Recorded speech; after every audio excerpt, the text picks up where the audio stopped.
극복하려면이라는 제목으로 말씀 전할 때에 하나님의 크신 은혜가 예배하시는 모든 성도들에게 함께 하시길 간절히 축원합니다. 욥의 고난을 보면서 이 고난을 당하는 가운데서도 끝까지 하나님을 저버리지 않고 하나님에 대한 믿음을 가지고 승리한 사람입니다. 그러나 욥의 친구들의 그 충고와 또 정죄로 인해서 큰 고통을 경험하는 것을 보게 됩니다. 이로 인해서 하나님께서도 자신에게 고통을 주시는 분이시고 또 힘들게 하신다는 그러한 생각으로 인해서 좌절하고 또 근심에 빠져 있는 욥의 모습을 보게 됩니다. 욥을 보면서 이 외적인 고난과 고통만이 아니라 이 마음으로부터 오는 낙심과 또 절망감으로 이 고통을 경험하고 있다는 것을 보게 되는데요. 13장 중반부터 시작된 이 욥의 기도가 그의 생각과 마음의 상태를 알 수 있게 합니다. 하나님께 말하고 있지만 하나님께서 자기를 원수처럼 대하시고 힘들게 하신다는 두려움이 욥을 사로잡고 있습니다. 그의 고백들을 하나하나 보면 절망, 슬픔, 또 낙담, 한탄, 또 죽음에 대한 유혹 등 전형적인 우울증 증상이라고 말할 수 있습니다. 사실 성경에는 우리가 알고 있는 이 믿음의 사람들 가운데에 이러한 우울증 증세가 있는 사람들이 있는데요. 원망불평하는 이스라엘 백성들을 정말 흔들림 없이 잘 이끌어준 그 모세 역시 여러 가지 일로 인해 낙담하고 또 원망을 쏟아내는 일을 보게 됩니다. 민수기 11장 11절 말씀을 보면 모세가 여호와께 여짜오되 어찌하여 주께서 종을 괴롭게 하시나이까? 어찌하여 내게 주의 목전에서 은혜를 입게 아니하시고 이 모든 백성을 내게 맡기사 내가 그 짐을 지게 하시나이까? 라면서 한탄하는 이 욥의 모세를 볼 수 있습니다. 또 한 사람은 엘리야입니다. 이 갈멜산 전투에서 바알과 아세라 선지자 850대 1로 싸워서 큰 승리를 하게 됩니다. 근데 이후에 이세벨이 자신을 죽이려고 하자 엘리야는 이 브엘세바로 도망쳐서 로뎀나무 아래에서 죽기를 구하는 이 엘리야의 모습은 전형적인 우울증 증상입니다. 또 많은 기독교인들 중에서도 이 우울증으로 이 고통받으시는 분들이 계실 텐데요. 사실 하나님을 믿는 이 기독교인들이 우울증을 가지고 있다는 것만으로도 그 자체가 참 힘든 상황이죠. 나는 정말 하나님을 믿는 기독교인이 맞는가? 내 믿음은 잘못되었는가? 라면서 오히려 내가 하나님을 믿고 있다는 사실로 인해 그 우울감이 더 크게 느껴지게 되기 때문입니다. 어떻게 하나님을 믿는데 우울할 수 있지? 하나님을 믿으면 항상 행복하고 기뻐해야지.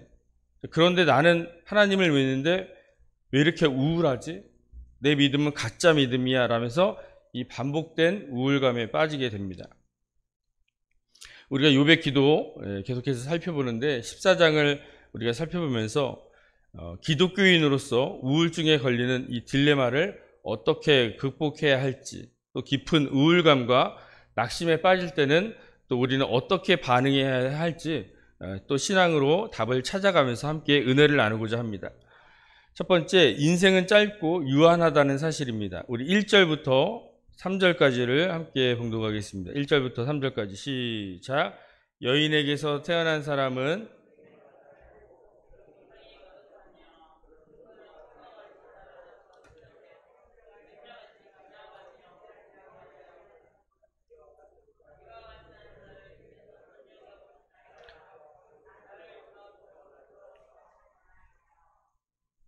아멘.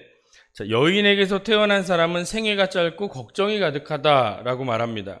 마치 꽃과 같아서 자라나서 시들고 또 그림자같이 지나가고 머무르지 않는다라고 말합니다. 모든 사람은 결국 죄로 인해 죽게 됩니다. 또 죄로 인해 고통과 고난을 당하며 또 없어질 존재라는 것이죠. 즉 인생은 유한하다라는 사실을 말하고 있는 것입니다. 또 인생이 이 사는 날은 누가 정하셨습니까? 5절을 보니까 그의 날을 정하셨고 그의 달수도 주께 있으므로 그의 규례를 정하여 넘어가지 못하게 하셨사온즉. 즉 우리의 인생은 하나님이 정한 기한 동안만 사는 존재들이라는 것입니다. 그렇기 때문에 욥은 품꾼과 같이 그의 남은 날을 마칠 때까지 홀로 있게 해달라 이렇게 간구하는데요. 이 의미가 무슨 의미냐면 인생들이 다 고난을 받고 고생을 하는데 더 이상 감시하거나 죄악으로 인해 징계하지 말아달라, 짧은 인생 동안만이라도 즐겁게 살 수 있게 해달라라는 그런 요구입니다. 우리는 이 짧은 인생이고 또 하나님께서 정하신 유한한 인생에 대해서 어떻게 바라봐야 하겠습니까? 사도 바울이 전도 여행을 할 당시에는 영은 선하고 육체는 악하다라는 이 영주주의가 만연하였습니다. 사도 바울이 2차 전도 여행할 때에 아가야의 아테네 지방에서는 육체로 인해서 이 두 학파로 나뉘게 됩니다. 그래서 육체는 악하기 때문에 쾌락을 누려야 한다라는 에피쿠로스 학파와 또 반대로 육체는 악하기 때문에 오히려 금욕을 해야 된다라는 스토아 학파로 나뉘게 되죠. 그러니까 같은 육체를 보면서도 이렇게 정반대의 학문이 나오게 된 것이죠. 또한 사도 바울이 2차 전도 여행을 할 당시에 마게도냐의 데살로니가 지역에서 3주 정도밖에 머물지 않으면서 이 복음을 전했습니다. 근데 고난 중에서도 그들이 믿음을 지켰다는 이야기를 듣게 됩니다. 그래서 부활과 또 천국에 대한 소망의 메시지를 보냈는데 그것이 바로 데살로니가 전서입니다. 근데 이 말을 잘못 이해해서 주님이 이제 곧 재림하시니까 이 땅에는 소망이 없다, 일하지 말자 이렇게 주장을 하는 사람들이 나타나게 됐는데요. 또 게으르게 하지 말고 인내와 부지런함으로 열심히 일하라고 또 경고하는 메시지가 바로 데살로니가 후서입니다. 예수님을 믿으면 우리가 구원을 받고 또 이 땅에서도 복을 받으면서 또 세속적인 삶을 추구하는 것, 사실 이것도 잘못된 모습입니다. 근데 반대로 이 땅에서는 소망이 없고 대충대충 살다가 천국 가려는 건 역시 잘못된 모습이라는 것이죠. 잠깐 왔다가 가는 인생, 또 꽃과 같이 시들고 그림자처럼 사라지는 유한한 인생, 하나님께서 정하신 인생에 대해서 우리는 정말 하나님의 말씀을 기억하면서 우리의 인생을 짚어봐야 될 줄 믿습니다. 우리의 인생은 하나님께로부터 왔고 또 하나님께로 가는 줄 믿습니다. 우리의 인생의 기한은 또 짧습니다. 언제 끝날지 모릅니다. 그래서 하나님께서 정하신 그 기간 동안 이 땅에서 살게 되는 것입니다. 그리고 그 기한이 다하여서 이제 죽게 된 후에는 하나님 앞에 갑니다. 그리고 하나님께서 우리의 인생을 평가하시죠. 심판하십니다. 그렇기 때문에 하나님께서 우리의 인생을 이 땅에 보내셨다는 것이고 이 보내져서 살고 있는 이 인생 동안에 하나님 보시기에 올바른 인생을 살아가야 한다는 것이죠. 그래서 슬기로운 다섯 처녀와 같이 이 마지막 때를 준비할 수 있어야 합니다. 또 달란트 비유와 같이 맡겨진 이 달란트를 가지고 정말 착하고 충성된 종으로서 살아가야 합니다. 또 우편에 있는 양과 같이 지극히 작은 자에게 정말 죽게 하듯 해야 합니다. 바로 오늘이 마지막인 것처럼 이 주어진 시간과 생명에 대해서 하나님 앞에서 최선을 다하는 모습이 바로 성도의 모습인 줄 믿으시기 바랍니다. 그래서 이 모든 인생이 다하여 주님 앞에 갔을 때에 잘하였도다, 착하고 충성된 종이라 이렇게 칭찬받는 인생이 되시고 또 영원한 나라에서 수많은 면류관과 상급을 받아 누리는 정말 귀하고 복된 인생들이 되시기를 간절히 축원합니다. 두 번째로 인생은 희망이 없다는 것입니다. 우리 7절을 보겠습니다. 7절 시작. 나무는 희망이 없나니 찍힐지라도 다시 옴이 나서 연한 가지가 끊이지 아니하며. 우리 10절을 보겠습니다. 시작. 장정이라도 죽으면 소멸되나니 인생이 숨을 거두면 그가 어디 있느냐. 나무는 희망이 있다라고 말합니다. 왜 그렇습니까? 이 나무가 찍혀도 또 옴이 나고 가지가 계속해서 나오기 때문입니다. 또 뿌리가 땅에서 늙어가지고 말라도 물이 있으면 다시 옴이 돋고 또 가지가 뻗어서 새로 심은 것 같다는 것이죠. 반면 인생은 어떻습니까? 장정이라도 죽으면 사라지는 존재입니다. 인생이 숨을 거두면 없어질 존재라는 것입니다. 즉, 이 사람의 인생에는 희망이 없다는 것입니다. 그러나 만약 우리의 인생이 육체의 죽음으로 이 모든 것이 끝이 난다면 이러한 욥의 주장과 고백이 맞을 것입니다. 한 번뿐인 인생, 이 땅에서 즐거움을 쫓아 살아가기도 하고 또 대충대충 살기도 할 것입니다. 그러나 우리의 인생은 죽음이 끝이 아니라는 사실이죠. 이 땅에서의 삶만 있지 않다는 것입니다. 고린도후서 4장 18절을 보면 보이는 것은 잠깐이요 보이지 않는 것은 영원함이라. 이 땅에서의 삶은 잠깐입니다. 없어질 것들입니다. 그러나 보이지 않는 이후의 삶은 영원하다는 사실을 기억하시기 바랍니다. 요한일서 2장 25절 그가 우리에게 약속하신 것은 이것이니 곧 영원한 생명이니라. 하나님께서 약속하신 것이 바로 영원한 생명인 줄 믿습니다. 이 약속을 믿는 자들은 하나님께서 약속하신 바로 새하늘과 새 땅, 하나님 나라에서 영원히 살게 될 줄 믿습니다. 만약 예수님이 부활하지 않으시고 또 믿는 자에게도 부활이 이루어지지 않는다면 우리가 전파하는 것 무엇입니까? 복음입니다. 예수 그리스도의 복음이 헛것이고 우리의 믿음도 헛것이죠.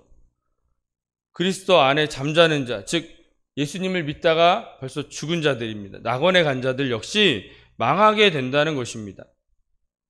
이 땅에서의 삶이 전부이고 이 땅에서의 삶이 끝이라면 모든 사람 가운데 우리 성도는 너무나 불쌍한 자들이다라고 사도 바울이 이 고린도 교회를 향해 말씀하고 있습니다.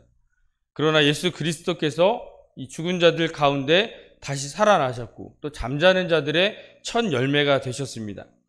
아담으로 인해 모든 사람이 죽은 것과 같이 그리스도 안에는 모든 사람이 영원한 생명을 얻게 될 줄 믿습니다. 그렇기 때문에 우리 성도는 이 땅에서의 고난과 핍박을 당해도 감당할 수 있는 거예요. 육체의 죽음을 두려워하지 않게 되는 것입니다. 억울한 일, 답답한 일 당해도 끝까지 하나님에 대한 신뢰를 또 지켜낼 줄 믿으시기 바랍니다. 육체는 희망이 없습니다. 이것은 우리가 인정해야 하는 사실입니다. 우리의 몸을 보십시오. 하루하루가 다르지 않습니까? 몸은 점점 나약해지고 또 늙어갑니다. 병이 들고 또 고통을 받다가 결국 사라지는 인생들입니다. 그러나 우리의 영혼은 그렇지 않다는 것이죠. 영혼은 늙지 않습니다. 낡아지는 것이 아니라 날마다 새로워집니다. 그리고 하나님께서 예비하신 곳으로 점점 가까워집니다. 그래서 온전한 모습으로 하나님이 예비하신 이 영원한 하나님 나라에서 영원히 살 수 있는 그런 성도들이 되시길 간절히 소망합니다. 마지막으로 인생은 하나님 손에 달려있다는 것이죠. 우리 18절, 19절을 봅니다. 18절, 19절 시작.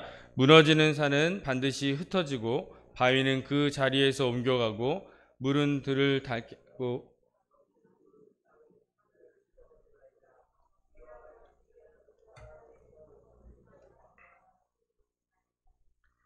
하나님을 믿지 않는 이 세상 사람들 중에는 만약 하나님이 계시다면 왜 지옥을 만드셨는가 이런 질문을 합니다. 또 성경에 보면 하나님께서 왜 이렇게 잔인하게 사람들을 많이 죽이셨는가라는 의문을 갖습니다. 그러나 분명한 사실은 하나님께서는 그렇게 하실 수 있는 분이십니다. 우리가 왜 이렇게 많이 죽이십니까? 왜 지옥을 만드셨습니까? 라고 아무리 얘기해도 하나님 그런 능력을 갖고 계신 분이세요. 주께서는 사람의 희망을 끊어버리실 수 있는 분이십니다. 즉 우리의 인생은 바로 하나님의 손에 달려있다는 사실을 우리가 인정해야 된다는 것입니다. 하나님은 우리의 생명을 주관하시는 분이십니다.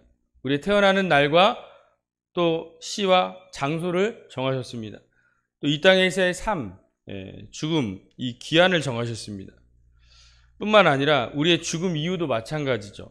마태복음 10장 28절을 보면 몸은 죽여도 영혼은 능히 죽이지 못하는 자들을 두려워하지 말고 오직 몸과 영혼을 능히 지옥에 멸하실 수 있는 일을 두려워하라 라고 말씀합니다. 심지어 몸뿐만 아니라 우리의 영혼까지 능히 지옥에 멸하실 수 있게 하는 분, 바로 우리를 심판하시는 바로 하나님이십니다. 즉 우리는 우리의 인생이 하나님의 손에 달려있다는 사실을 인정하고 받아들여야 합니다. 그렇다면 우리의 인생을 어떻게 살아가야 하겠습니까? 어떻게 살아야 생명을 얻고 영원한 생명을 소유할 수 있겠습니까? 바로 우리는 하나님을 의지해야 합니다. 하나님께 소망을 두어야 할 줄 믿으시기 바랍니다. 시편 146편 3절부터 5절을 보면 귀인들을 의지하지 말고 도울 힘이 없는 인생도 의지하지 말지니 그의 호흡이 끊어지면 흙으로 돌아가서 그의 날에 그의 생각이 소멸하리로다. 야곱의 하나님을 자기의 도움으로 삼으며 여호와 자기 하나님에게 자기의 소망을 두는 자는 복이 있도다라고 말씀합니다. 건강이 우리를 지켜줍니까? 우리의 자녀들이 우리를 지켜주겠습니까? 우리의 돈, 물질, 가지고 있는 재산, 보험, 우리를 지켜낼 수 있겠습니까? 이 모든 것들은 이 땅에서 일시적으로 도움을 줄 수 있지는 모르겠지만 우리에게 영생을 가져다 주지는 못한다는 사실입니다. 죽음 이후에 내세에는 그 어떤 유익도 없다는 사실을 우리가 기억하시기 바랍니다. 이 땅에서의 우리의 삶뿐만 아니라 이 땅에서는 이 보이는 모든 것들은 영원하지 않습니다. 즉 이 땅에 있는 그 어떤 것도 우리에게 소망이 되지 못한다는 사실입니다. 우리의 영원한 소망은 오직 하나님이시고 또 우리를 구원하시기 위해 우리에게 영원한 생명을 주시기 위해 이 땅에 보내주신 예수 그리스도밖에 없다는 사실을 믿으시기 바랍니다. 하나님만을 바라보시고 또 하나님만을 의지하시고 또 성령님과 동행하시는 정말 소망 있는 온전한 성도들이 되시기를 간절히 소망합니다. 말씀의 결론을 맺겠습니다. 육과 같이 낙심하고 또 절망에 빠져서 우울감에 사로잡힐 때 오늘 말씀을 기억하시기 바랍니다. 인생은 짧고 또 유한합니다. 하나님께서 정하신 기간 동안 살 수 있는 존재들입니다. 그렇기 때문에 우리는 그분 앞에 온전한 모습으로 살아가야 할 줄 믿습니다. 우리의 이 땅에서의 생명은 희망이 없습니다. 육체는 유한하여 죽게 됩니다. 그러나 우리의 영혼은 영원합니다. 끝까지 믿음을 지킬 때에 우리의 영혼은 소망이 있는 줄 믿습니다. 또한 인생은 하나님 손에 달려 있습니다. 이 땅에서 썩어질 것이 아니라 우리를 구원하시고 또 영원한 생명을 주신 예수 그리스도께 소망을 가지시고 또 하나님만을 바라보고 의지하는 성도들이 되시기를 간절히 축원합니다. 기도하겠습니다. 하나님 감사합니다. 오늘도 말씀 앞에 섭니다. 우리에게 말씀을 통해서 깨닫게 하시고 또 여러 가지 어려움과 고난과 환난 가운데서 믿음을 지켜내게 하심을 감사드립니다. 우리가 여러 가지 외적인 요소로 인해서 어려움을 당하고 있지만 또 마음으로 인해서 너무나도 힘든 가운데 있는 경우가 많습니다. 그럴 때 더욱더 하나님을 바라보고 의지하며 하나님께 소망을 둘 수 있도록 은혜를 내려 주시옵소서. 인간이 어떤 존재인지 어떠한 모습인지를 철저히 알아가게 하여 주시고 그분 앞에 하나님이 어떤 존재임을 깨닫게 하여 주시며 그 하나님을 더욱더 바라보고 의지하는 믿음으로 살아갈 때에 이 여러 가지 어려움과 고난에서도 믿음으로 승리하게 될 줄 믿습니다. 사단이 끊임없이 우리를 유혹하고 공격하는데 우리의 마음으로부터 그 유혹도 있습니다. 그 공격이 있습니다. 모든 사단의 권세는 예수님의 이름으로 물리쳐 주시고 성령님께서 동행하여 주셔서 모든 것을 믿음으로 이겨내고 승리하는 복된 인생들 되게 하여 주시옵소서. 감사드리며 예수님의 이름으로 기도합니다. 아멘.